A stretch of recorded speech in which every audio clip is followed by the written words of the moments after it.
शेतकरी बंधूंनो, आज आम्ही आलो संतोष चिकटे यांच्या शेतामध्ये, म्हणजे नारळी या गावी, महागाव तालुक्यातील नारळी म्हणून गाव आहे, तिच्या शेतात त्यांना भेटीसाठी आलो आहे. तर त्यांनी पिकावर काय काय फवारलं याची माहिती आपण त्यांच्याच तोंडातून ऐकू एकदा. दादा, ही व्हरायटी कोणती आहे? ते चारू अंकुरची. अंकुरची चारू आहे ना. अच्छा.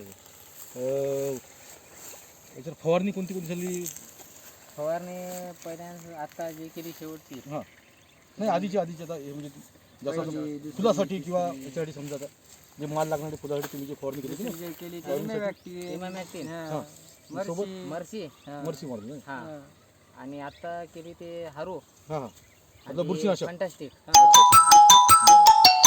आता पुढची तुम्ही एक फक्त आता भाऊकडे सांगतो समजा, आता हे तुमचं पाणी सोडलेलं आहे, त्याच्यानंतरची फवारणी फक्त तुम्ही आता भाऊकडे किती राहायचं. आता एक शेवटची फक्त आता याच्यावरची फवारणी, जसं शेवटचं पाणी आहे ना, म्हणजे शेवटची जे फवारणी येईल तुमची आता, कारण 2 फवारणी झाल्या, तिसरी फवारणी आता आपलं तुम्ही आपलं किलर घ्या अळीनाशक म्हणून, आणि सोबत व्हॅमिंटा तुमच्याकडे व्हॅमिंटा देईल, दुसरं काहीच नाही. 5 मिली व्हॅमिंटा. आणि नंतर मग हे जसं तुम्ही याच्यातून खुश झाले की नाही मर्सीतून, तसे तुम्ही छान की नाही रिप्लाय डबल तुमचं तसं राहील, दुसरं काही नाही. धन्यवाद.